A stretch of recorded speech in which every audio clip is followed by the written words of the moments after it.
Halo semuanya, selamat datang di ELPT Preparation Structure. Saya Bridget Cecilia dan saya akan membahas materi ini untuk membantu kalian semua dalam mengerjakan ELPT. Yuk langsung saja kita mulai. Kita masuk di pembahasan materi Parts of Speech. Dalam bahasa Inggris, ada 8 macam parts of speech, yaitu noun, kata benda, pronoun, kata ganti benda, verb, kata kerja, adjective, kata sifat, adverb, kata keterangan, preposition, kata ke depan, conjunction, kata hubung, dan interjection, kata seru. Jika kalian sudah dapat membedakan antara ke-8 parts of speech ini dan cara menempatkannya, berarti kalian sudah cukup menguasai materi struktur ELPT. Sekarang saya akan menjelaskan sedikit tentang parts of speech. Yang pertama, noun, kata benda. Contohnya adalah laptop, love, Surabaya. Pronoun, kata pengganti noun. Contohnya ada di bawah itu. She, who, that, himself, hers, anywhere.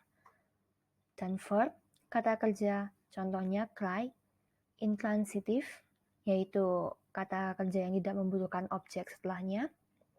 By, transitif yang membutuhkan objek setelah kata kerja tersebut. Dan juga be. Be ini bisa menjadi am, been, are, was, were, gitu. Lalu ada adjective, kata sifat, contohnya handsome, loyal, red. Kemudian ada adverb atau kata keterangan. Contohnya adalah harshly, rarely, almost, above, today.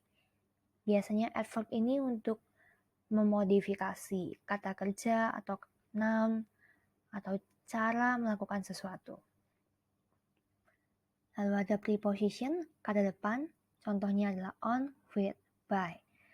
Conjunction, kata penghubung, contohnya adalah fanboys. Fanboys ini adalah singkatan dari for, and, nor, but, or, yes,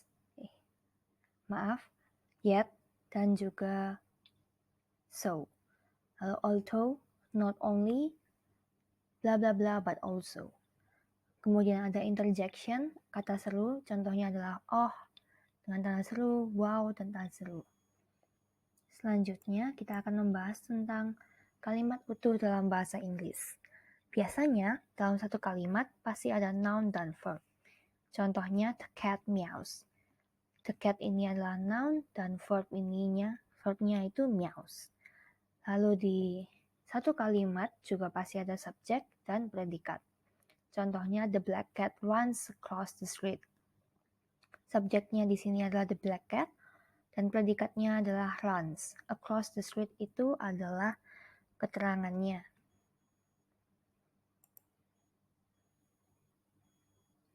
Kemudian kita masuk ke kalimat utuh dalam bahasa Inggris part 2. Hanya kalimat perintah saja yang tidak menuruti dua ketentuan yang tadi. Contohnya adalah run away. Karena tidak ada subjek di sini dan tidak ada objek, tapi hanya untuk memerintahkan run away, yaitu lari. Adjective atau kata sifat ditempatkan setelah kata benda, atau juga bisa sebelum kata benda jika kata benda itu dipisahkan oleh kata kerja. Contohnya, the black cat meows. Black ini adalah adjective yang memodifikasi cat atau kata benda noun. Lalu the boy is sad. Di sini sad dipisahkan oleh kata kerja yaitu is. Is tadi saya sudah sebutkan kalau merupakan bagian dari be. Kemudian kita akan masuk ke contoh soal. Ini merupakan contoh soal untuk melengkapi kalimat berbahasa Inggris. Perhatikan apakah sudah ada subjek atau kata kerja dalam kalimat tersebut ya. Kalian bisa pause video ini untuk mengerjakan terlebih dahulu, karena sehabis ini saya akan membahas jawabannya.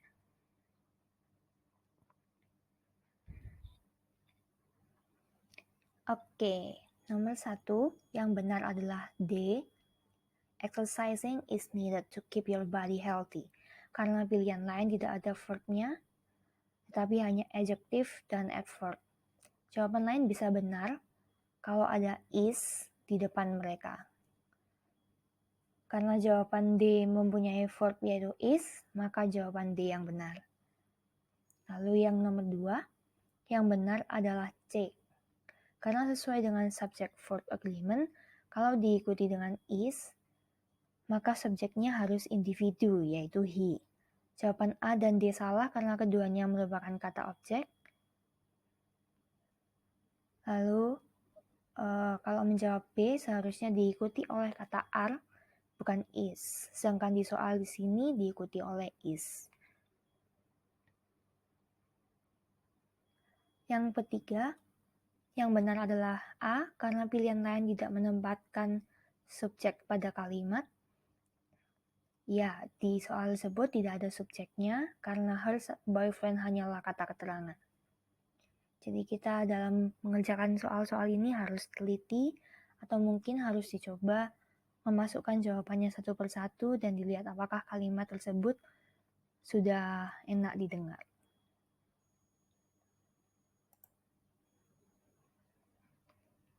Oke, kita akan membahas tentang present continuous tense, present participle, dan present tense.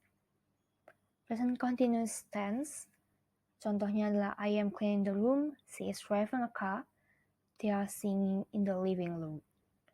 Grammar yang menggambarkan suatu peristiwa yang sedang terjadi dan masih belum diketahui kapan selesainya.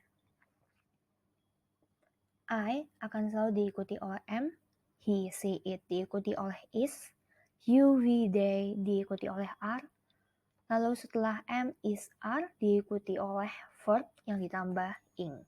Seperti tadi, clean ditambah ing menjadi cleaning, dan jangan lupa I akan dipasangkan selalu dengan am. Kemudian di present participle, bentuk kata kerja yang diakhiri dengan ing. Tidak menutup kemungkinan kalau misalnya present participle ini berperan sebagai kata ganti subjek seperti the swimming man, the falling snow, dan their working space. Jadi present participle ini tidak hanya untuk menggambarkan suatu peristiwa yang sedang terjadi. Untuk present tense, contohnya adalah ice melts, I ride a motorcycle to go to campus, she goes to the park every Saturday. Grammar yang menggambarkan suatu peristiwa yang sedang terjadi atau fakta, atau peristiwa yang terjadi berulang kali atau kebiasaan. Dalam present tense ini, I, you, we, they, verbnya mereka tidak ditambahin apa-apa, jadi hanya ride itu tadi. Tapi untuk he, she, it, atau kata benda selain I, you, we, they tadi, verbnya mereka atau kata kerjanya ditambahkan oleh s atau es, seperti ice melts dan she goes. Kemudian kita mempelajari tentang past tense dan past participle. Konsep mereka sama seperti present tense dan present participle, hanya saja sesuai dengan namanya past, maka grammar ini menggambarkan masa lalu. Contohnya, I cleaned the room, she drove a car, they sang in the living room. Grammar yang menggambarkan suatu peristiwa yang sudah lampau dan tidak ada tambahan be dalam past tense, tetapi kata kerja ditambahkan ed atau berubah bentuknya seperti eat menjadi ate, drink menjadi drank, dan sebagainya. Sedangkan untuk past participle contohnya adalah the written letter, the colored picture, dan sebagainya. Dan di sini the written letter dan the colored picture menjadi sebuah noun, bukan verb.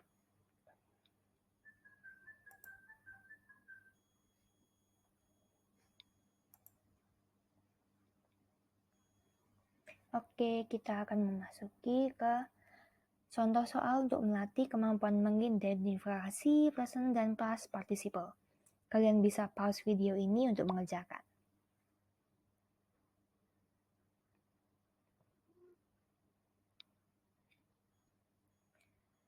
Nah, nomor 1, jawaban yang benar adalah A, karena ini present continuous tense. Jadi, karena child ini individu, maka menggunakan is sebelum kata kerja plus ing atau verb plus ing. Jadi, the child is playing in the garden. Untuk yang nomor 2, jawabannya adalah C, Karena jika dibaca kalimatnya secara penuh, muncul verb is. Berarti sebelum is hanyalah frasa pengganti subjek. Maka tidak perlu menjawab A, B, dan D karena akan menambahkan kata kerja. Untuk nomor 3, hampir sama dengan nomor 2, karena jika dibaca kalimatnya secara penuh, muncul verb is, berarti sebelum is hanyalah frasa pengganti subjek. Maka tidak perlu menjawab A dan B karena akan menambahkan kata kerja, sedangkan C kurang cocok karena kurang konteks.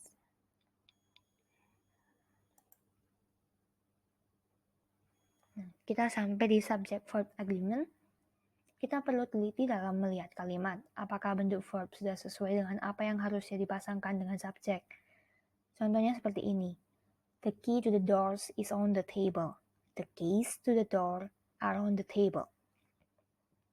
Poin pertama menggunakan is karena subjeknya di sini hanya satu barang atau singular, yaitu the key. Sedangkan poin kedua menggunakan are karena subjeknya ada banyak kunci atau plural, yaitu the keys. Contoh lainnya seperti ini. We dan giraffe adalah plural, yaitu mereka terdiri lebih dari satu. Karena kalimat pertama menjelaskan tentang kebiasaan, maka verb tidak ditambahkan apa-apa jika plural. Poin kedua merupakan singular, karena hanya satu orang, maka swim plus s. Untuk kepemilikan plural seperti giraffes, menggunakan have karena singular. Kalau singular, bentuknya akan menjadi seperti ini. A giraffe has a long neck. Untuk information, ini adalah noun yang tidak dapat dihitung atau uncountable noun, maka menggunakan is. Cara gampangnya, lihat saja apakah tambahan s di kata bendanya itu ada. Kalau ada, berarti kata tersebut adalah plural. Jangan lupa kalau we, they, dan children adalah plural. Lalu ada juga bentuk jamak binatang seperti mice, banyak tikus, geese, banyak angsa, dan sebagainya. Superlatives. Superlatif ini untuk membuat kalimat yang membandingkan satu dengan yang lain atau untuk menunjukkan yang mana yang terbaik. Contohnya, this class is the largest in the school.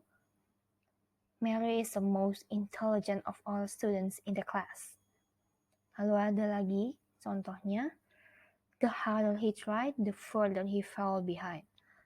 The older the children are, the more their parents expect from them. Kalau sudah menggunakan kata sifat, adjective plus er tidak perlu ditambahkan more di depannya. Biasanya yang menggunakan plus er adalah yang punya satu atau dua suku kata seperti strong menjadi stronger, pretty menjadi prettier, dan sweet menjadi sweeter. Untuk mendeskripsikan yang paling, maka kata sifatnya ditambahkan est. Untuk kata dasar yang belakangnya y, seperti pretty, happy, busy, y di sini diganti menjadi i.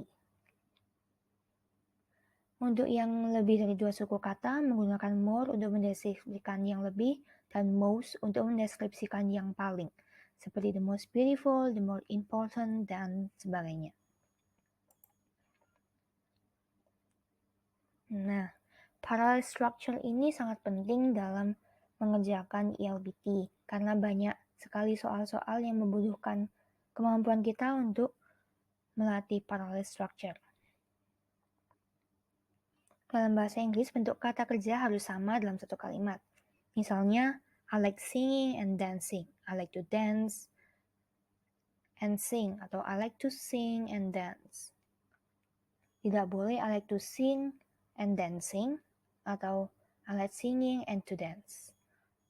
Biasanya kita harus teliti tentang paralel ini dalam soal-soal yang mencari kesalahan dalam suatu kalimat. Hati-hati juga dengan konjungsi seperti di bawah ini.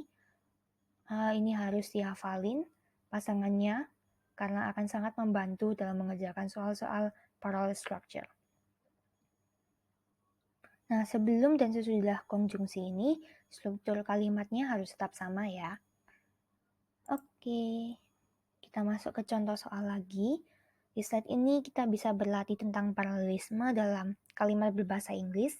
Perhatikan dengan teliti ya. Bisa di-pause lagi.